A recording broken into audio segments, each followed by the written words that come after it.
것이다. 우리가 사회주의 할 때는 뭡니까? 개인보다는 공동체를 우선하는 인간 생활의 개선을 목적으로 부동산 문제 등의 해결을 하기 위한 방법을 찾는 시장은 굉장히 효율적이거든요. 근데 그 시장이 고장났어. 자동차 고장난 거랑 똑같아. 그럼 고쳐야죠. 네. 시험과 관련된 부분을 지금부터 들어가 보시면 되겠습니다.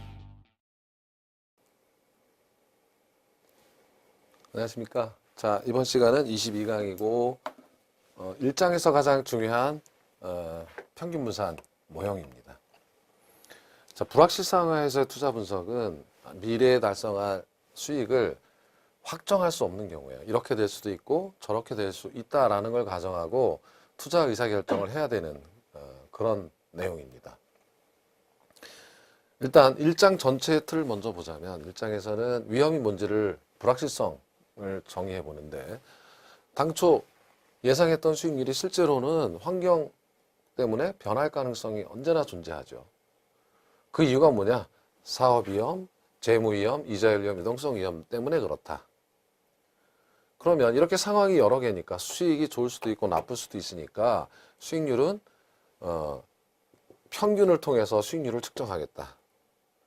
그래서 예상 수익률을 각각 상황이 발생할 확률로 가중평균해서 구하는 것이 수익률의 기준이고, 근데 수익률이 높다고 항상 좋은 건 아니에요. 왜냐하면 위험도, 즉 분산이나 표준편차로 측정이 되는 위험도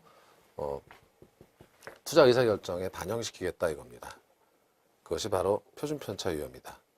그래서 표준편차의 의미는 평균으로부터 실제 수익률이 얼마나 분포해서 이렇게 평균으로부터 좁혀서 나타날 것인가, 평균으로부터 이렇게 분산시켜서 나타날 것인가. 수익률의 폭이 이렇게 변동폭이 클수록 위험하다 이거예요. 편차가 클수록. 위험한 사업은 대박 아니면 쪽박입니다. 그죠?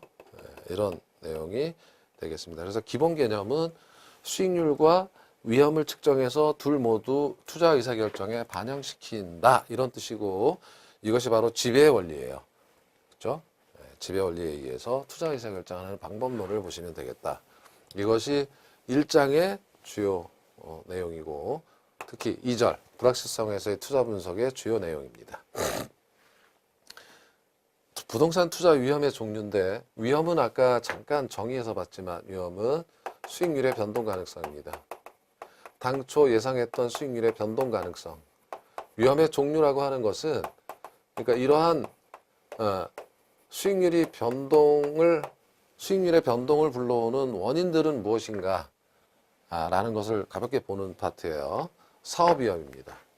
사업을 하다 보면 은행에 정기예금을 넣은 것도 아니고, 정기예금은 예를 들어서 금리를 주고요. 3년 만기 정기예금 금리를 1.5%를 은행에서 주기로 했다. 그럼 이 금리는 확정된 겁니다. 변동 가능성이 없어요. 그래서 이것은 무위험이라고 간주할 수 있어요. 단기적으로. 근데 사업에 내가 사업을 한다. 부동산을 샀다. 투자했다. 그러면 수익률의 변동 가능성이 생겨요. 은행 예금과 달리. 그 원인은 내가 사업을 하기 때문에 오는 위험. 시장이 망가질 수도 있고요. 영업경비, 운영경비가 변할 수도 있고 상대적 위치가 변화하는 거예요. 내 위치는 그대로인데 주변에 쓰레기소 확장 들어온다든지 뭐 이런 것 때문에 수익률이 변할 수 있어요. 재무위험은 이거는 뒤에서 재무 레버리지에서 보겠지만 차입을 하면 할수록 있잖아요. 수익률의 변동 가능성이 커집니다. 그래서 부채를 사용할수록 수익률의 변동 가능성이 커서 위험이 커질 수 있다라는 거고요. 이자율 위험은 이거 부채하고 관련이 있는 것이 아니라 이 금리 변동이, 그러니까 금리 변동 위험이라고, 이자율 변동 위험이라고도 해요. 자산 가치의 변화를 초래해요. 가령 다른 조건이 일정할 때 금리를 내리면 주가가 굉장히 올라가고 부동산 가격도 올라갑니다. 네, 가격 변동과 관련해서 분명히 가격 변동은 수익률에 영향을 미치는 거죠.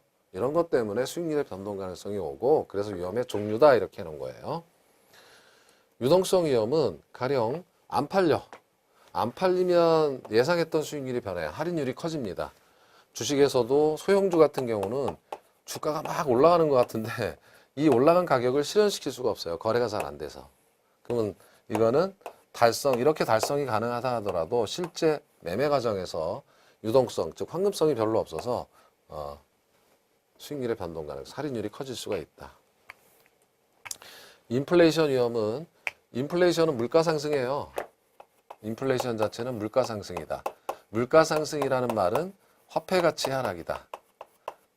이건 같은 말이죠. 상추를 1,000원에 샀었는데 한 봉지에 갑자기 2배로 뛰어서 2,000원이 되었다. 물가 상승이죠. 물가가 상승하면서 돈의 가치 하락한 거죠. 교환 비율이 절반으로 줄었어요. 그러니까 물가 상승은 곧 화폐 가치 하락입니다.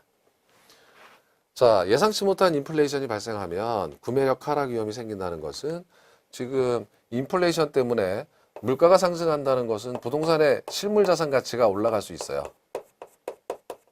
그러나 반대로 화폐 가치가 하락한다는 것은 임대료, 앞으로 받을 임대료의 실질 가치가 떨어지는 거죠. 이런 것처럼. 실질 가치가 떨어져서 수익률이 이 두 가지 때문에 변할 수 있다는 거죠. 특히 이 부분. 자, 법적 위험이라는 것은 정부가 개입했을 때, 세법, 임대료 규제, 지역지구제, 규정 변경, 감가상각 방법 변경, 이건 그냥 들어보시면 돼요. 정책 변화. 그래서 대박이 될 수 있고 정부 때문에 쪽박이 될 수도 있는 위험이 법적 위험입니다. 환경 위험은 주변 환경 요소의 변화 때문에 외부 효과에 의해서 받을 수 있는 위험이다. 이런 정도가 되겠죠. 자, 13에 틀린 것은 부동산 투자에서 예상한 결과와 실현된 결과가 달라질 가능성 이 자체가 위험해요. 그런 위험이 오는 이유는 유동성 위험. 유동성 위험은 개발 기간 동안 나타날 수 있는 개발 비용의 변동감. 이거는 개발 위험이라고 비용 위험이라고 해서 이건 전혀 관련이 없는 유동성 위험은 환급성과 관련된 위험이죠. 틀렸습니다. 이자율 위험은 이자율 변동에 의해서 수익률이 변하는 거죠. 그러니까 부동산 주로 가치가 변해서. 사업 위험은 사업 영위하면서 법적 위험에 대한 정의. 그래서 답이 2번입니다. 23회 위험에 관한 설명 틀린 것. 장래 인플레이션이 예상되는 경우 이거는 금융론인데 한번 미리 본다. 인플레이션이 예상되면 여러분 아까 보셨죠? 실질금리 더하기 예상 인플레이션 프리미엄을 더해서 명목금리가 결정된다. 그러니까 인플레이션이 예상된다는 것은 향후 금리가 올라간다는 거예요. 그러면 향후 금리가 올라갈 때는 대출자는 변동 이자율 대신에 고정 이자율로 대출하기를 선호하겠죠. 앞으로 이자 올라가는 것에 연동되는 것보다 지금 낮을 때 고정시키는 게 낫겠죠. 자, 부채 비율이 크면 지분 수익률이 커질 수 있어요. 이걸 레버리지라고 하고 뒤에 계산을 해볼 거예요. 뒤쪽에서. 근데 위험도 커지는 겁니다. 수익률의 변동폭이 커지죠. 운영 위험이란 사무실 관리, 근로자의 파업, 영업 경비의 변동 등으로 인해 야기될 수 있는 수익성의 불확실성. 위치 위험이란 환경이 변하면 대상 부동산의 상대적 위치가 변하는 위험. 유동성 위험이란 현금 환원성에서 발생하는 부동산 시장 가치의 손실 가능성.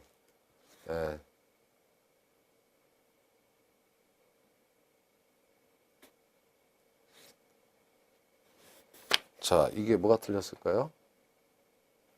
지금 뭔가가 오타가 난 것 같습니다. 잠깐만. 23회. 자, 1번이 틀린 거죠? 1번이 틀렸는데 뭔가 오타가.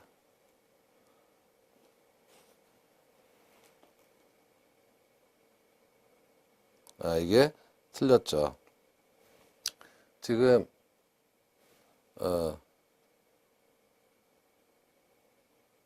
1번이 틀렸습니다. 이게 금융론에서 나오는 건데 장래 인플레이션이 예상되는 경우 그러니까 이제 예상되는 경우에는 고정금리가 결정할 때 요거 결정해서 예상 시장금리가 결정되겠죠. 그러므로 변동금리 대출을 선호한다. 이런 내용입니다. 자, 그래서 답이 1번이었고요. 그러면 지금 위험의 개념에서 평균 분산 모형 이게 굉장히 중요한 내용인데 불확실성은 아까 설명드렸던 위험이라는 정의는 실현 수익을 미리 예측할 수 없는 경우야. 마치 확률, 주사위 던지면 뭐가 나올지 모르듯이 6개 중에 하나이긴 하지만 몰라요. 투자를 할 때도 마찬가지입니다. 어떤 수익이 나올지를 알 수가 없고 확률로만 존재하는 거예요. 그리고 위험이란 실제 투자 수익이 당초 기대 수준과 다를 불확실성이 수반될 가능성. 통계학적으로 얘기하면 이게 또 여러분 어려운데 이게 정규분포 민 그러니까 평균을 중심으로 해서 좌우 대칭인 것을 정규분포라고 해요. 좌우가 대칭이죠. 그러니까 이렇게 평균이 만약에 수익률이 10%다라고 하면 10%가 될 확률이 가장 높다는 거죠. 가령 약 40%가 된다. 그렇지만 자 시그마는 이제 편차가 생긴다는 건데 뭐 12%가 될 수도 있고 8%가 될 수도 있어요. 그런 확률도 존재한다는 겁니다. 이렇게. 그러니까 좌우 대칭이기 때문에 여기서 2를 더하는 것과 2를 빼는 것과 같다는 거죠. 이 확률이 뭐 20%씩 이런 식으로 같다는 거예요. 그래서 평균으로부터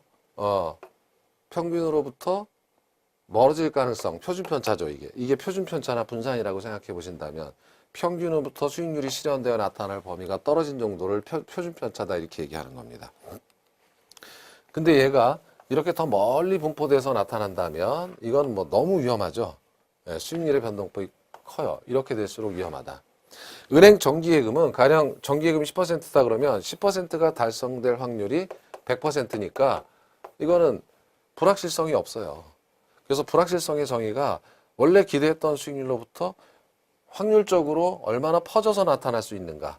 멀리 퍼져서 나타나면 위험하고 좁게 퍼져서 평균 주변에서 분포되어 나타난다면 위험이 덜하고 은행처럼 분포가 아예 없는 것은 이것은 무위험이다. 이렇게 되는 겁니다. 그래서 이 부분 이런 것들이 이제 처음에 나오게 되는 겁니다. 실제로 통계학적으로 평균으로부터 멀어질 가능성인 표준편차 혹은 분산으로 정의된다. 이렇게 얘기를 하는 거예요. 자, 그러면 기대 수익률과 평균, 지금 평균 분산이니까 지금 확률이 여러 개 존재하는 데에서는 평균으로 수익률을 측정하고 분산이나 표준 편차로 위험을 측정해서 투자안을 평가하겠다 이런 뜻이거든요. 사례를 봐야죠. 지금 여러분 공인중개사 시험도 늘 말씀드리지만 평균 60점 이러잖아요. 합격 기준이 평균 60점. 평균이라는 것은 과목이 여러 개 있어서 1차 같은 경우 부동산개론하고 민법하고 합쳐서 나눠서 60점 이상 2로 나눠서 60점 이상이면 합격이다 이렇게 되는 것처럼 지금 불확실성 하에서는 이게 불확실성이에요. 경기가 호황일 수도 있고 불황일 수도 있고 그저 그럴 수도 있고 이런 확률이 존재한다는 거예요. 25%, 50%, 25% 이런 식으로 존재한다는 겁니다. 이랬을 때 자, 부동산 A의 평균을 따져봐라. A의 평균. 그러니까 이것은 만약에 이 확률이 3분의 1씩이라면 더해서 3으로 나누면 되지만 확률이 다르잖아요. 그래서 가중평균을 해야 돼요. 다시 말해서 이거 곱하기 얘 해서 더해야 됩니다. 그러니까 A는 8% 더하기 0.25 5% 곱하기 이렇게 확률을 곱해서 그다음에 5% 수익률은 50%의 비중이 있죠. 더하기 4%일 때는 곱하기 0.25 이걸 하면은 이게 평균 A의 평균이 된다는 거예요. 이 정도까지는 시험 문제가 나와요. 계산 문제가. 그럼 얘가 4분의 1, 8의 4분의 1은 2%, 2.5%, 이거는 1%. 다 더하면 얘는 평균 5%다. 이렇게 상황이 여러 개지만 평균은 5.5%. 그렇죠? 2.5니까 5.5%다. 가중치는 얘가 제일 높다. 확률이 높으니까 이렇게 되는 겁니다. B도 마찬가지예요. B도 6%일 확률 0.25 더하기 6%일 확률 보통일 때 0.5 더하기 2% 불황일 때 이때 0.25 똑같다라는 거죠. 이렇게 해서 더해보니까 5%다 이런 거예요. 너는 평균 수익률 기준이 5구나. 너는 5.5구나 라고 얘기하는 겁니다.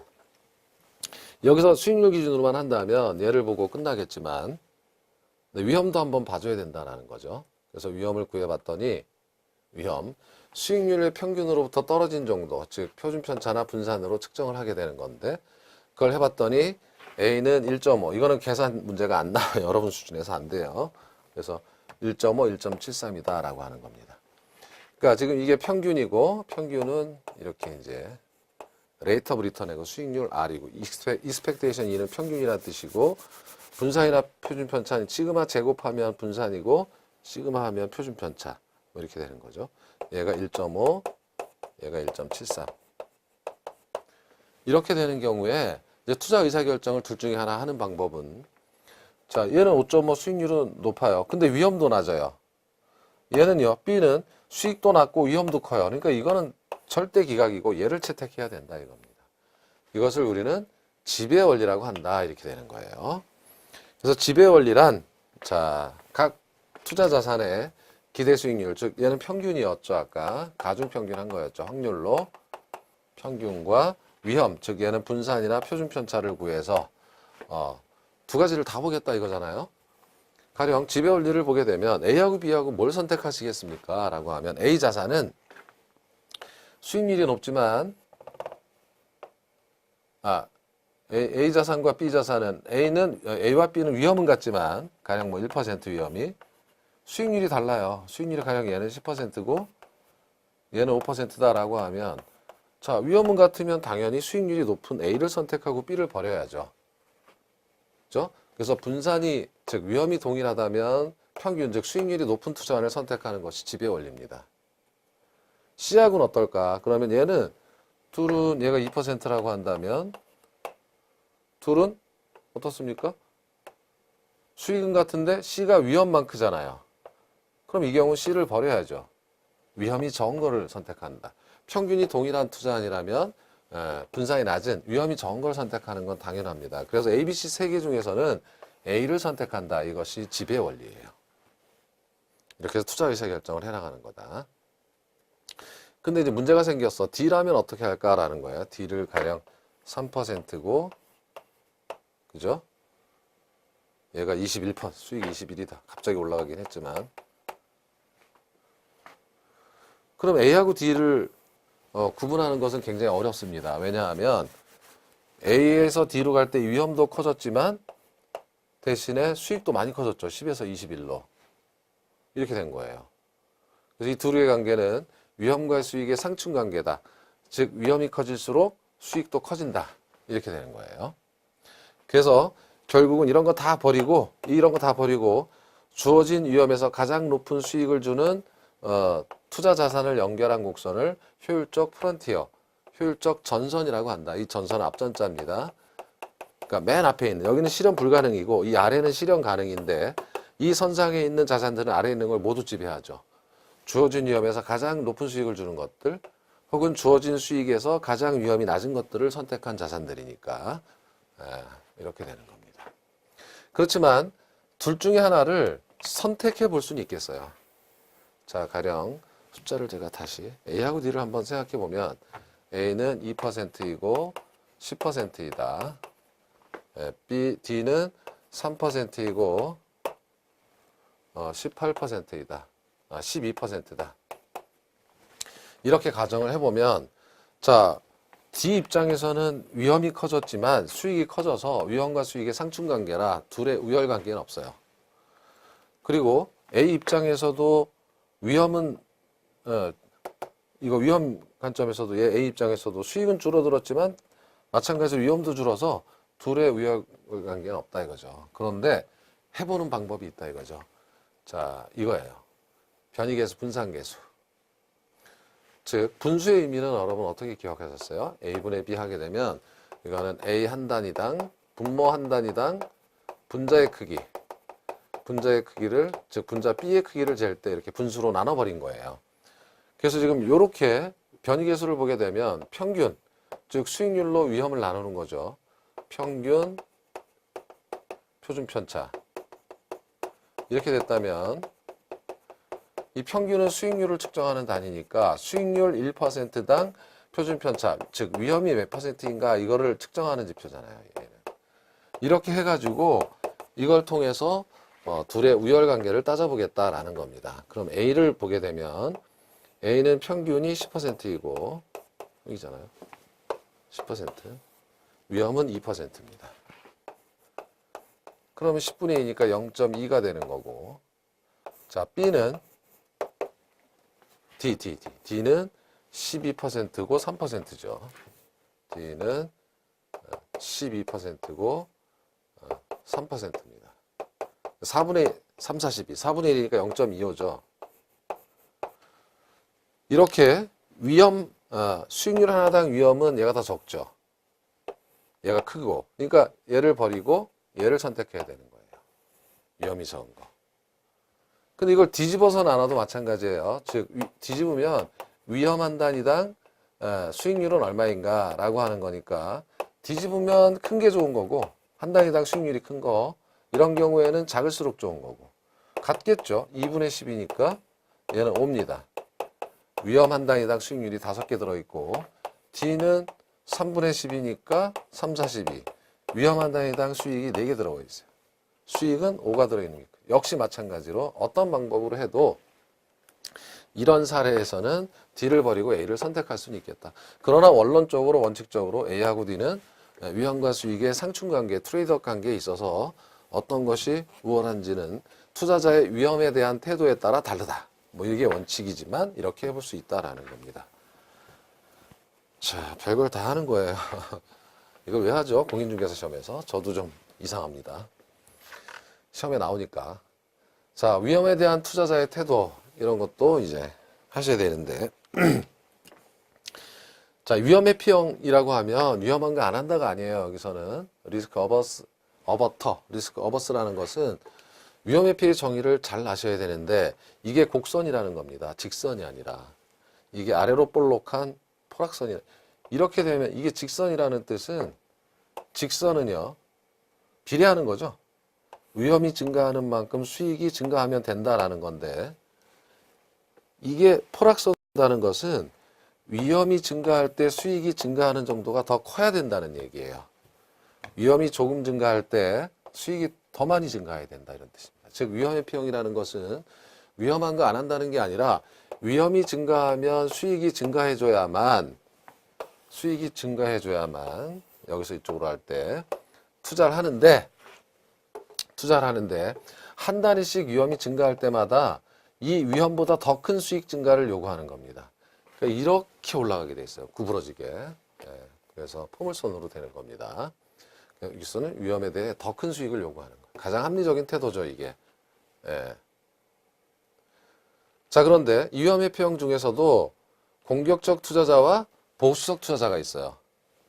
지금 보시면 둘을 좀 극단적으로 비교했는데 가령 이게 A 자산, B 자산, C 자산이고 이게 갑이고 갑이라는 투자자고 얘가 을이라는 투자자라고 할 때 지금 얘를 뭐라고 하냐면 무차별 곡선이다 이렇게 얘기합니다. 무차별 곡선이라는 것은 차별이 없는 곡선, 즉 효용이 같은 곡선이다 이거예요. 그러니까 지금 갑 입장에서는 A하고 B하고 효용이 같아요. 효용이 같은 이유는 자, 위험이 가령 2에서 3%로 증가했으나 A 자산, B 자산이 그러나 대신에 수익도 이렇게 증가했기 때문에 5에서 8로 증가했기 때문에 이러면 만족이다 해가지고 투자를 하는 거였어요. 갑은. 그런데 을이라면 이 B를 투자하지 않습니다. 을은 굉장히 보수적이라서 위험 한 단위를 감수하는데 더 많은 수익을 요구해서 A하고 만족이 동일하기 위해서는 B는 8이면 됐지만 얘는 10이어야 된다 나는. 그래야만 전하고 만족이 동일해서 투자하겠다 이겁니다. 그래서 결론은 이렇게 이게 26회 때 이런 것도 내더라고요. 무차별 곡선의 기울기가 가파르게 된 거예요. 보수적일수록 한 단위 위험 감수에 대한 그죠? 수익 증가를 더 많이 요구하는 겁니다. 물론 둘 다 이렇게 직선이 아니기 때문에 위험 회피형 투자자는 맞지만 그중에 공격적이냐 보수적이냐가 나눠질 수 있다 이런 뜻입니다. 그래서 공격적 투자자는 동일한 효용을 느끼는 것이 조금만 증가해도 되지만 보수적 투자자는 더 많이 증가해야만 기꺼이 투자하겠다라고 하는 투자자입니다. 그래서 이렇게 정리하는 것이 좀 어려웠었고요. 위험 중립형은 이건 위험은 아예 고려 안 해. 수익만 보고 투자하겠다. 이거 비합리적인 투자자입니다. 수익만으로 비이성적이죠. 위험 선호형 투자자는 아주 무모한 투자자예요. 리스크 러빙입니다. 가령 병이라는 사람의 무차별 곡선이 이렇게 생겼어요. A나 B나 A 자산이나 B 자산이나 동일한 효용을 느낀다는 거죠. 근데 너무 이상해요. 이거는 A에서 B로 갈 때는 수익률도 감소하고 위험도 커졌는데 어떻게 효용을 같게 느껴서 B를 기꺼이 투자하냐 이거죠. 이상하죠. 그래서 리스크 러빙입니다. 그래서 대박을 터뜨리려고 하는 겁니다. 여러분이에요. 여러분 로또 사는 분은 다 이렇게 돼 있어요. 로또를 사잖아요. 로또는 확률이 낮기 때문에 주식보다 기대 수익률이 확 떨어져요. 기대 수익률이 떨어지고 그만큼 위험도 크잖아요. 위험. 꽝일 확률이 이만큼이고 수익률이 마이너스 100%이고 거의 대부분. 한번 대박이 터질 확률은 굉장히 희박하지만 뭐 몇십만 퍼센트가 될 수 있어요. 자기가 산 금액에다 곱하면 되니까. 그러니까 위험이 크죠.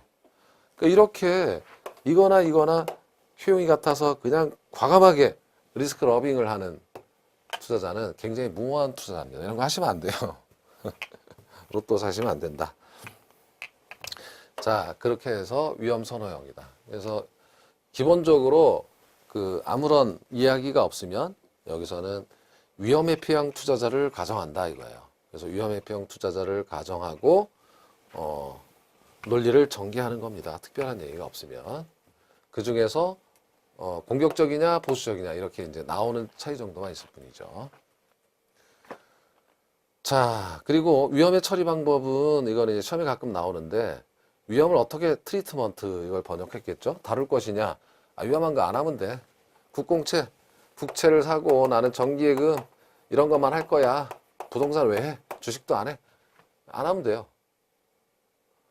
자, 보수 예측 방법은 뭐냐면 이거는 어떤 투자를 할 때 말이죠. 수익은 가능한 한 낮게 예측하는 거예요. 그리고 비용은 가능한 한 크게 예측해서 보수적이라는 의사에 반영하는 겁니다. 가령 A라는 종목이 수익이 100억일 수도 있고 10억일 수도 있다. 여러 안이 있다 이거죠. 상황에 따라서. 그럼 난 10억이라고 보고 투자하겠다 이거예요. 수익은 낮게 보수적으로. 그리고 비용은 크게. 예를 들면 비용도 마찬가지로. 이렇게 되면 살 수 있는 금액이 낮아지겠죠. 수익을 100억으로 생각한다면 살 수 있는 금액이 커지겠지만 이렇게 낮게 예측한다면 보수적으로 예측한다면 투자 금액을 높게 줄 리가 없는 거죠. 예, 그래서 위험을 다룰 수 있다 이거죠.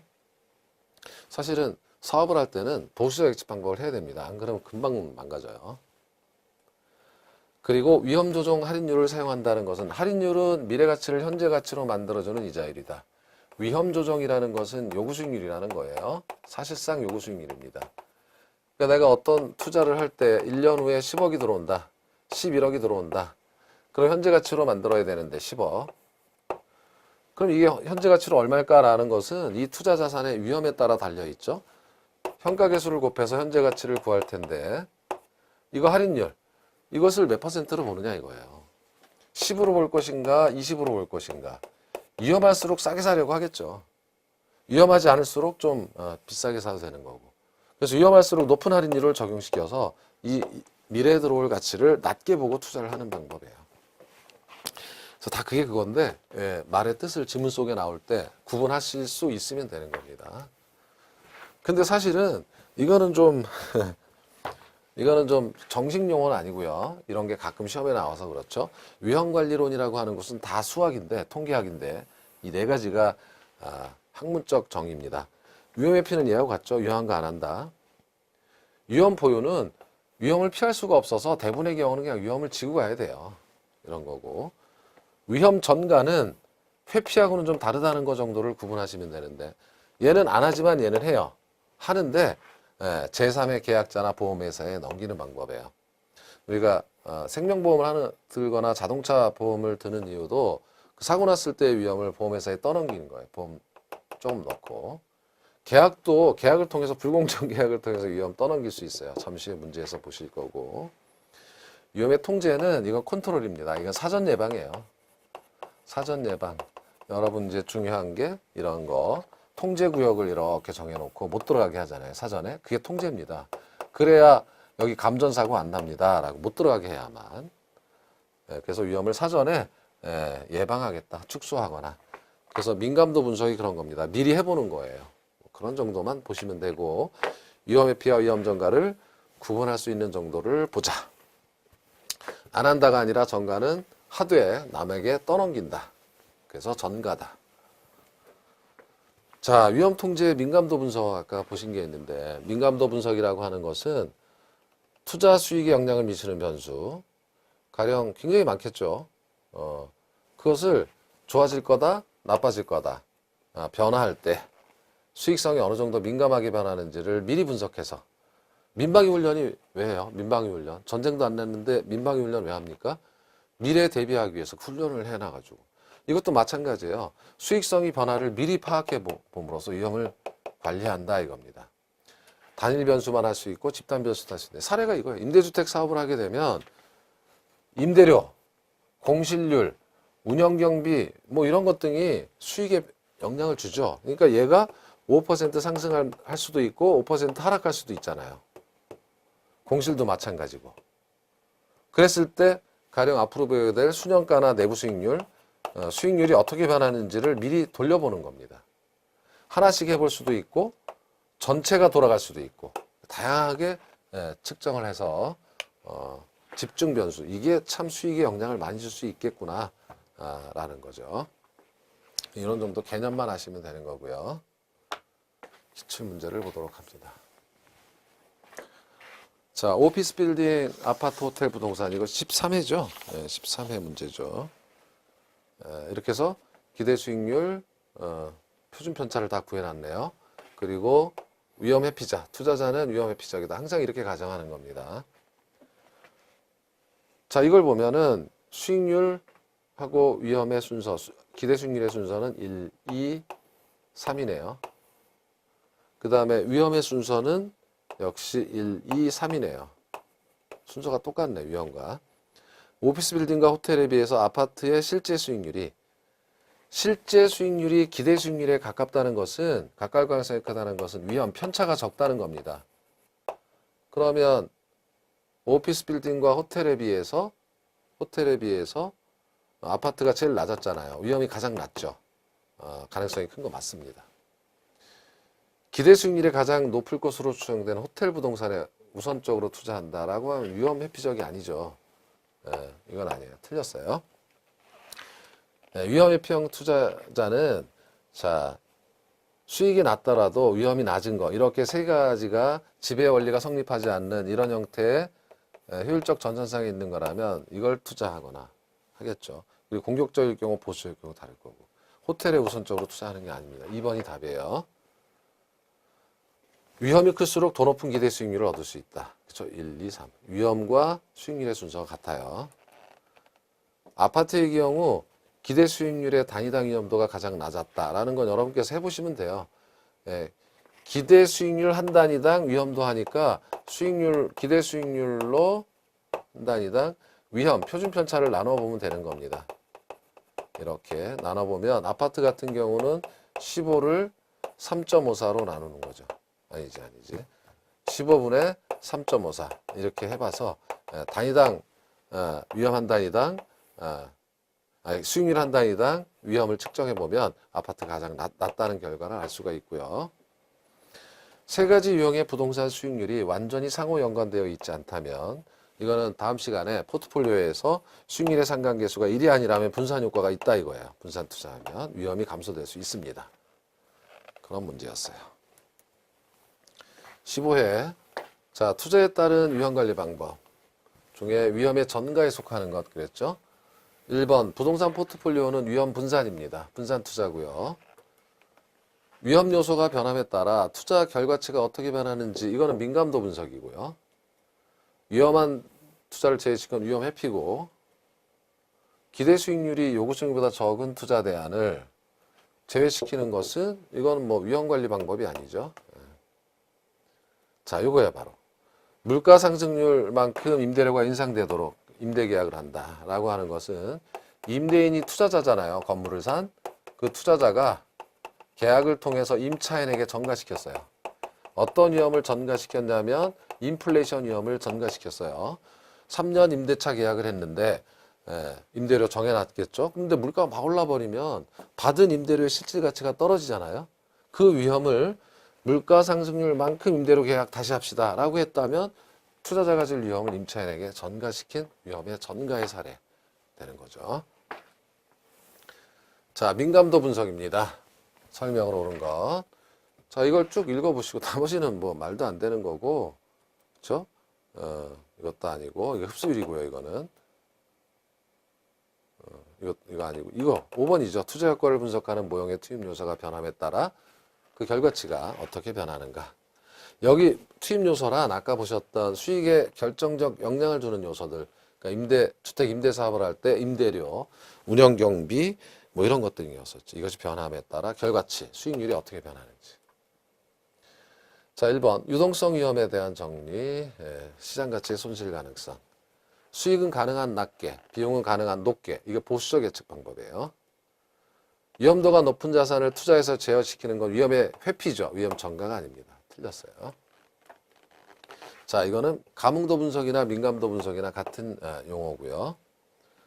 투자 금액을 모두 자기 자본으로 조달하면 아까 재무 위험이 없었죠. 금융 위험. 남의 돈을 빌리는 게 아니니까. 자, 18회 위험과 위험 분석. 틀린 거. 위험의 P형이라면 위험이 증가할 때 요구 수익을 낮추는 거 말이 안 되죠. 벌써 틀렸네. 더 높은 수익을 요구하는 건데. 기대 수익률 하향 조정의 보수적 예측. 정규 분포라면 수익률의 분산이나 표준 편차로 위험을 측정하는 거. 자, 이거는 민감도 분석. 두 가지 다 민감도 분석인데 몇 가지 요소를 동시에 할 수도 있고 하나만 하면서 할 수도 있다. 뭐 이런 내용이었어요. 자, 가상적인 아파트 투자 사업, 경제 환경 여기 나와 있다. 기대 수익률을 구해봐라. 그러면 자, 다 퍼센티지죠. 그럼 이거는 여러분 계산할 때 확률이 이게 20%라는 거잖아요. 20%는 0.2입니다.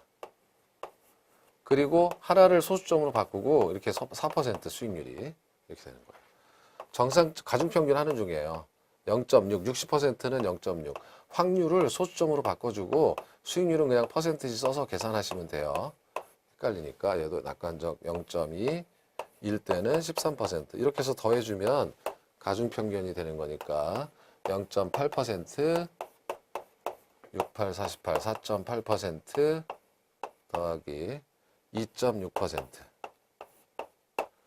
이렇게 더하면 8.2%가 되겠죠.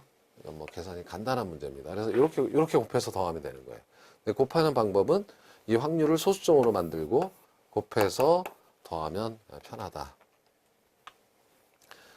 자, 이것은 좀 어려운 문제이지만 아주 좋은 문제예요. 여러분 공부하는데 20회 문제는 지금 경제 상황이 호황일 수도 있고 불황일 수도 있는 두 가지 환경을 가정했고 그 다음에 확률은 다 50%입니다. 반반씩이에요. 상가, 오피스텔, 아파트 세 가지 예상 수익률이 나왔어요. 자, 그러면 평균을 구할 때 각 상품의 기대 수익률은 경제 상황별 확률에다가 해당 상품의 수익률을 곱해서 계산하는 거 맞아요. 그래서 기대 수익률, 즉 평균을 구해보면 0.5 곱하기 16, 8이죠. 절반이니까. 얘는 0.5 곱하기 6 하면 3이죠. 더하면 11%가 됩니다. 이게 평균이에요. 기대 수익률입니다. 얘도 해보면 6 더하기 2니까 8%. 얘는 4 더하기 1이니까 5%. 이게 평균입니다. 해보니까 기대 수익률은 상가가 가장 높고 다음은 오피스텔, 다음은 아파트였다. 이렇게 되는 거죠. 투자의 위험은 수익률의 분포, 즉 분산이나 표준편차로 측정할 수 있다 그랬죠. 그러면 분산이나 표준편차의 개념은 실제 평균으로부터 예상, 기대된 수익률의 평균으로부터 실제 수익률들이 얼마나 떨어져 있는가를 보는 거죠. 평균으로부터 실제 수익률들이 얼마나 떨어져 있는지를 보는 정규 분포입니다. 왜냐하면 자, 여기 더하면 5가 되고 여기 6에다 5를 더해도 11이 되죠. 그러니까 여기 떨어져 있는 정도가 5입니다. 5%. 이게 분산이나 표준편차예요. 얘는 8에서 4가 떨어져 있고 여기다 4를 더해도 12가 되죠. 4입니다. 5에다 3을 빼면 2, 3을 더하면 8 이렇게 되는 거죠. 3입니다. 그러니까 지금 보면 평균 11, 8, 5를 다시 써보면 양쪽으로 5씩 떨어져 있고 얘는 4씩 떨어져 있고 얘는 3씩 떨어져 있다. 5, 4, 3입니다. 그래서 투자 위험은 아파트가 가장 낮고 다음은 오피스텔이며 그 다음은 상가죠. 이렇게 되는 겁니다. 다 맞고 5번이 틀렸는데 평균 분산 지배 원리를 기준으로 볼 때 상가가 아파트를 지배한다 그랬어요. 상가가 아파트를 지배한다. 여기서는 지배 원리가 성립하지 않아요. 지배 원리가 성립하지 않는 이유는 이렇게 되어 있어요. 지금 그래서 아파트, 오피스텔, 그다음에 상가 이렇게 되어 있기 때문에 위험은 점점 커지지만 수익도 높아가는 관계잖아요. 누가 누구를 지배하는 관계가 아니에요. 트레이드업 관계에 있어서 서로 상충 관계에 있어서 이것은 투자자의 위험에 대한 태도에 따라 달라지는 거지 지배 원리에 의한 것이 아니다라는 그런 내용입니다. 26회 부동산 투자의 기대 수익률과 위험에 관한 설명으로 옳은 것. 부동산 투자안이 채택되기 위해서는 요구 수익률이 기대 수익률보다 커야 된다. 그 말도 안 되네. 그죠? 원하는 수익률보다 투자안의 수익률이 높아야죠. 평균 분산 지배 원리에 따르면 A 투자안과 B 투자안의 수익률이 같아요. 그럼 위험이 낮은 거. 경우 A 투자안보다 B 투자안의 기대 수익률의 표준 편차가 더 크다면 그럼 B는 버리고 A를 선호해야 되겠죠. 맞는 거고요. 2가 맞네요. 투자자가 위험을 회피할수록 기대 수익률의 관계가 나타나는 미차율 곡선의 기울기는 완만해진다. 이런 것까지 냈다는 거죠. 아까 그려본 대로 자 이렇게 무차별 곡선이 이렇게 돼 있다면 위험 회피적일수록 공격적일수록 이렇게 가파르죠. 예. 위험을 회피할수록 기대 수익률의 무차별 곡선이 가파라집니다. 그래서 맞는 거. 틀렸고요. 투자 위험과 기대 수익률은 부의 관계가 아니라 정의 관계죠. 위험이 커질수록 수익률도 커지는 관계입니다. 부의 관계가 아니에요. 무위험률의 상승은 요구 수익률을 하락시키는 게 아니라 상승시키죠. 내가 원하는 수익률에는 항상 무위험 이자율은 당연히 얻어야 되고 거기에다가 위험 프리미엄까지 받아야 되고 물가가 상승한다면 예상 인플레이션 프리미엄까지 더해서 결정되는 거니까. 당연히 이게 올라가면 요구 수익률도 올라가는 겁니다. OX예요. 350쪽에 역시 있는 내용입니다. 부동산의 기대 수익률이 클수록 위험도 큰 편이에요. 이것이 위험과 수익의 상충 관계죠. 맞는 거고. 은행 정기예금의 경우 이거는 무위험이에요. 무위험은 표준 편차가 없어요. 0보다 큰 게 아니라. 수익률이 같다면 위험이 작은 투자안을 선택하는 것. 포트폴리오가 아니라 지배 원리라고 한다. 포트폴리오는 다음 시간에 배우실 거고요. 수익률이 실현되어 나타날 범위. 이것이 표준 편차 분산이죠. 이게 크면 위험한 거예요. 위험한 투자안이다. 그래서 6번은 맞는 겁니다. 자, 그래서 이번 시간도 여기까지였죠. 그래서 이번 시간에서는 불확실성화의 투자 분석 중에 위험의 종류와 평균 분산 모형을 했어요. 다음 시간에는 2절을 마무리하는데 포트폴리오 항상 한 문제씩 나오지만 결국 평균 분산 모형과 다를 바가 없다. 그리고 계산 문제, 재물 에버리지 이 정도를 정리하도록 하겠습니다. 여러분 이번 시간 고생하셨습니다.